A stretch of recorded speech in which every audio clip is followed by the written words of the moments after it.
Hey y'all, welcome to Extension Monthly. I'm Jennifer Davidson with Alabama Cooperative Extension here in Phoenix City, and today we are going to talk about how to keep your garden looking good during the hot summer months, but also we're sort of gearing up and getting ready for hunting season. So we are going to talk first to our friend and local conservation officer, Officer Mark Jolly.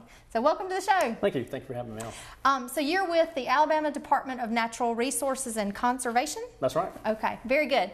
And so your job is you're the game warden? That's right. I'm assigned to the county. So you go around during hunting season and make sure everybody's following the laws and the rules, right? That's right. We spend a lot of time answering questions too about the laws and the rules. Okay, very good. So one thing that Officer Jolly does is we do the Hunter's Education course, which I think is so important to especially kids, but even grown-ups here in Alabama. I know when I was growing up, like all the kids in my family had to take Hunter's Ed courses before my granddaddy would let us like have a gun or go with them hunting. So it's a really good thing to do. And so how do people sign up for this course? Well, all the information is available at our website. We have a great website that tells you just about everything you want to know. It's outdooralabama.com. You can go on there and you can follow the links for anything, and including Hunter Education is on there. And we offer a course in Russell County coming up on the 20th of August. Okay, so August 20th, there's two ways though you can take the hunter safety courses. You can do it online, and you can do it through outdooralabama.com. outdooralabama.com. You can do it online. But I think especially for younger kids or for first-time hunters or really just anybody, doing a hands-on class is a good idea too. So you said the hands-on is August the 20th, and that's in person. And how do they register for that class? They can also go online. That's how it's done. Go online. Oh, okay. You click on the link for Hunter Education, find the courses in your county that you want to register on. We have one, the first one we have coming up is the 20th of August, and we have one later in October. And then you can click on that link, click on that class, register, put your information in, bam, you're registered. And how much does it cost to register? Our class is free.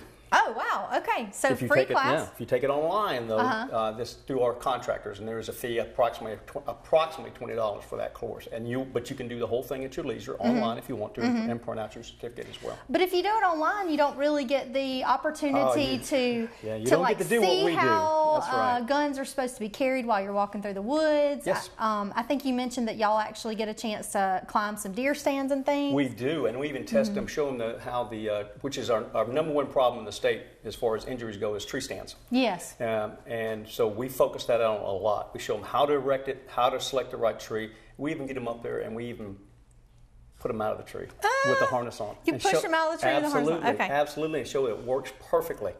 I'm a nervous Nelly mother. I don't know if I'd like that. Puts them right back to it. Of course, it's strictly voluntary, but most of the kids, after they see the first built go out, they're ready to go. And so what is the youngest age? What's the age you recommend for the kids to take this class? Because there's a test that's involved in the end of it. They have to pass a test. 10 years is our minimum age that we take. Okay. And so is this a requirement? Like if you go hunting and maybe you stop to just chat with you and make sure you're all kosher, do you have to have like a card? That's right. You do. Since August 1970, if you're born after August 1977, you have to have before your 16th birthday, when you're required by the state of Alabama to have a license, you have to have a hunter education card in order to get your hunter education, to get your license. Now there's an exception for that, but by and large that is the case. Okay, so if you're born after 1977 and you're over 16 years old, you have to have this hunter education card. If you're going to hunt by yourself without a supervisor license required, then you have to have your hunter education card to get your license. How do you hunt with a supervisor? Yeah, that's a good question. You can. We have a lot of new hunters that come in. Okay. For example, say I'm going to come to your house and visit you for a while. Okay, and I want to hunt, but I don't have a hunter education card. Right. If you're 21 years old, okay, you are not. You have a hunter education card already, or exempt from having it if you were grandfathered in a long time ago. Then I can be within 30 feet of you. Get my hunter. I can get my license, but I'm going to get a stamp on that license entered that says supervision required. Okay. So I can't be any more than 30 feet away from you in control of you. You have to be at least 21 years of age and not also carrying a supervisor required license as well. And that way you can see if I like it. Okay. Maybe I don't want to go to maybe I'm new to hunting, which is a lot of people are. They come, especially during the fall, they come home, they can do that. Oh, well, that's interesting. I had no idea. Okay, so tell us the dates of your classes again. Okay, the first one's going to be coming up is the 20th of August. Okay. That's right. And then the other one's in October? It's in October, and you got me on the time on that one. I have to look at it. Sometime in October. But we've got it on there. Exactly. It's on the website. Right, and you can start registering usually about 60 days in advance. It'll tell you on the website whether or not you can register or not, and the time you can go from there. And it's going to start at 8 o'clock a.m. Eastern Standard Time. Okay. It's going to be at the Russell County Sheriff's Office and Training Facility. So that's off 101st Airborne Road, right there. It's on the in Russell County, but it's right next to Uchee Creek Marina. If anybody's familiar with Fort Benning out there. Okay. And we use their site because we get to do black powder shooting. We get to shoot rifles. We get to shoot shotguns. Of course, we do archery. Do the participants have to bring their own firearms, or do you provide firearms? We provide our own firearms. The only thing we ask them to bring is to bring dress appropriately, because you're going to be basically in the woods and on the range. We provide all the hearing aids, all the safety glasses, and then bring a sack lunch, because it's going to be an all-day affair, depending on the size of the class and the audience of the class, basically the age. It could take after 12, or it could go all the way until 5 o'clock, depending on the size of class. And very good. And if somebody has a question, is there a number that they can call just to chat with you? Yes, they can. Anybody can call me at 706-570-7141. Very good. Too easy. Well, thank you so much for coming, and thanks for keeping our hunters safe. We've got a lot of good deer woods here in Russell County, and hunting's a big thing. So thanks for making sure that both our animals as well as our humans stay safe throughout hunting season. Well, thank you. Thanks for having us on. Thanks for being on. Sure.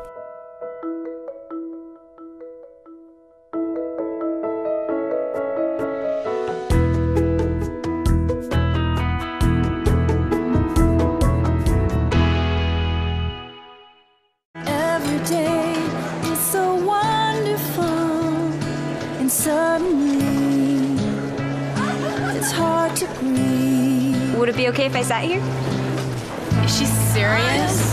Whatever. New girl. Yes, words can't bring me down. Reaching out. Pass it on.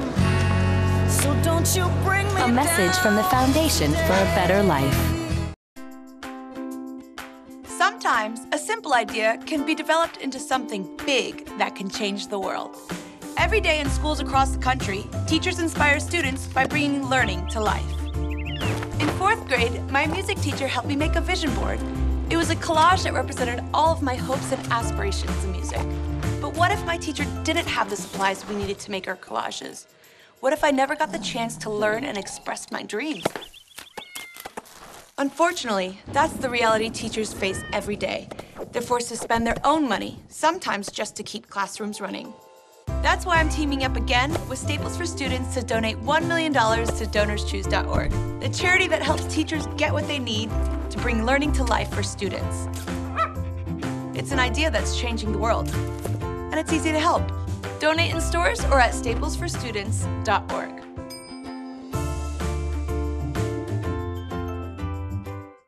Hey y'all, welcome back to Extension Monthly. I'm Jennifer Davidson here with Alabama Cooperative Extension in Russell County.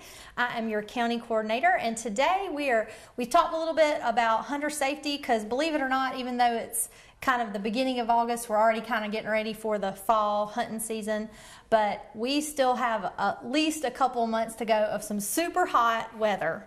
I always say, boy, if I didn't have a lot of kinfolks around here, I'd pick up and move somewhere cooler. So we are going to talk a little bit about gardening in this southern heat. And today we've got Ann Randall here with us. She is my friend and colleague from the University of Georgia Cooperative Extension just over the river in Columbus. So welcome, Ann. Thanks for having me. So Columbus, Phoenix City, we're all in the same boat. If we get rain in the summertime, sometimes it's hit or miss. So tell us a little bit about how people can save water, because even though a lot of people have irrigation systems, I know when I water a lot, we get the water bill, and my husband sometimes says, Jen, you're going to have to cut back some of that water. That's right. We're just going to have to let some of those plants go. But what are some things maybe homeowners could do to help with their water bill, but also conserve water, because that's super important? There's a lot of things you can do. One is water at the right time. If you're watering in the middle of the day, most of that water is evaporating before it's ever getting to the plants. So if you actually aim for the early morning hours, that's the best time to water. You can also water in the evening so that the water won't evaporate, but if you water in the morning, it causes less disease issues. So that's a really good time to go. Dawn, if you're up at that time, perfect time. If you're not up at that time, they make these handy things called timers. And we can put these on if you have an irrigation system or you have a sprinkler system. These are just a couple examples that you can get in a store anywhere around here.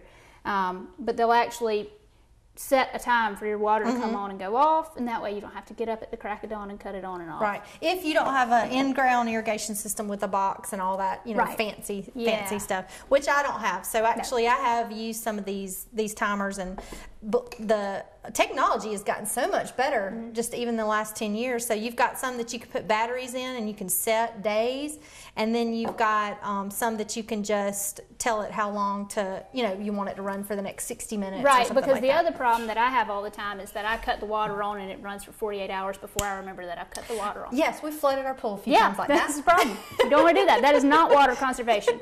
So that's one option. Other things that you can do, plant the right plants. So we've got some plants that we're going to talk about here.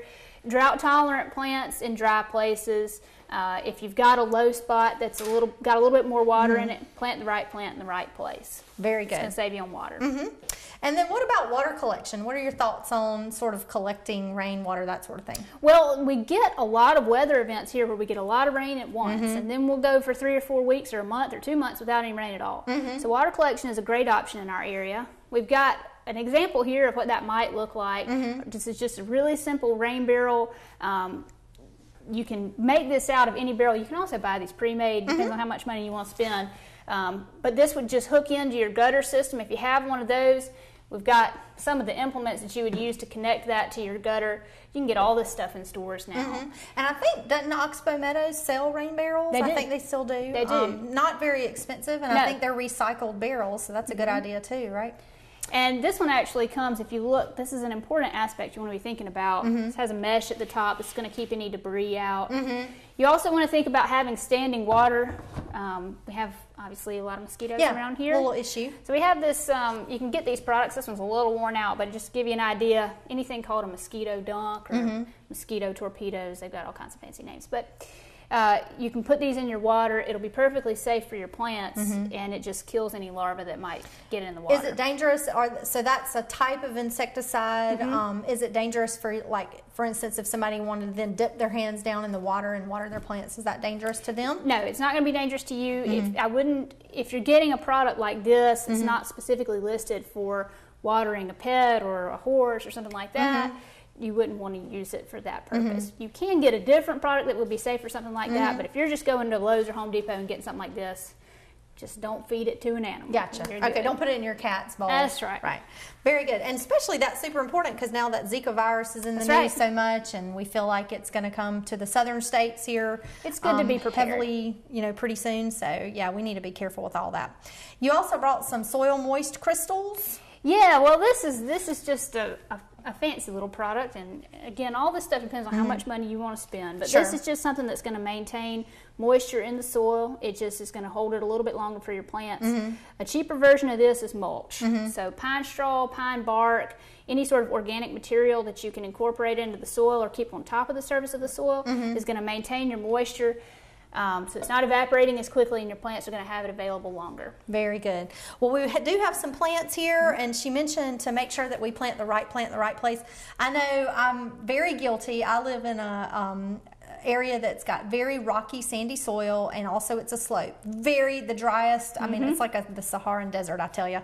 But because I really want some plants, every now and again I'll buy something that I know is going to take more moisture than we're going to be able to give it at our house. And inevitably that plant dies. So really the best thing is to try to stick with some really drought tolerant plants, which I always say Davidson tested, right? Like if things can live in my yard, they can live in a drought tolerant landscape or droughty landscape. So we've got some different types of plants. Obviously our ornamental grasses, they are very good to have in a very low water type of a landscape. There's miscanthus. There are tons of kinds of grasses, and there are kinds that they grow very short, but then there are some that grow very, very large. There are some that have really nice fall flowers, some that have the sort of a color to them, purple color, that sort of thing. At my yard, I have a particular grass called the Australian breeze grass.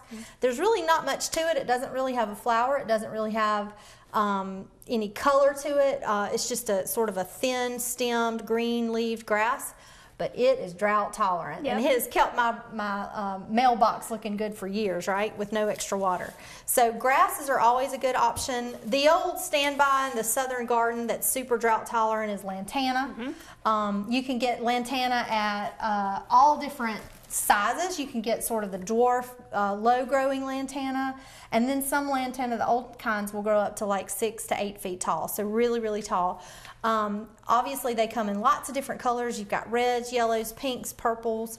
And one thing that I always think about with drought tolerance is if a plant has sort of either a thick, fleshy leaf or a scabrous leaf, like the leaf of a cat's, like a cat's tongue kind of. A lot of times that's sort of an indication that it's going to be a more drought tolerant plant. It doesn't let go of all that water so easily.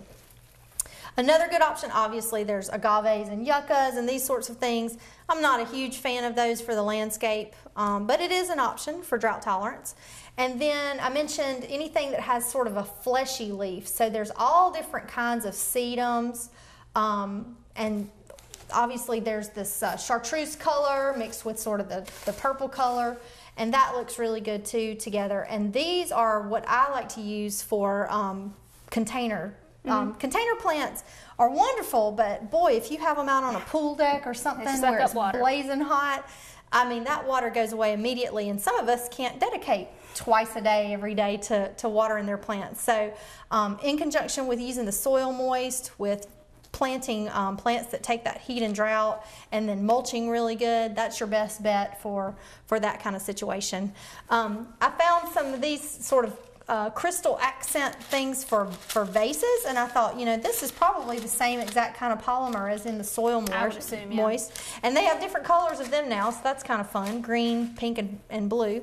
But really and truly, planting the right place, plant in the right place, watering at the right time, that's right. Trying to recycle water, those are kind of our best bets. Is there anything else that you can think of that we can do? Drip irrigation. If you're doing overhead irrigation, you're spending a lot of money on water that's just going right back up into the clouds. So if you are really invested in having a beautiful garden, you should really think about drip irrigation. It's not hard to get anymore. This used to be something that you had to get a landscape company to come in and put in for you. But now you can go to the store and either buy those soaker hoses, that's a cheap option, or you can buy the components and assemble it yourself. It's not complicated. That's right. And it's not expensive. And drip irrigation is so good because she mentioned that'll decrease the amount of fungal pathogens that you have. You know, we have a lot of ornamental plants that just like our roses and just different plants that seem to get more trouble with leaf spot and things, and so especially in those kind of areas, using drip irrigation is probably a good idea. Yep. Well, very good. Well, if you have any questions on these or any other extension information, you can give us a call here at the Russell County Extension Office. Our number is 334-298-6845, and I want to thank so much Ann for being here with us. Thank you, Ann. Thanks. And thanks to the University of Georgia Extension for loaning her to us today. Thanks so much for watching, and we'll see you next time.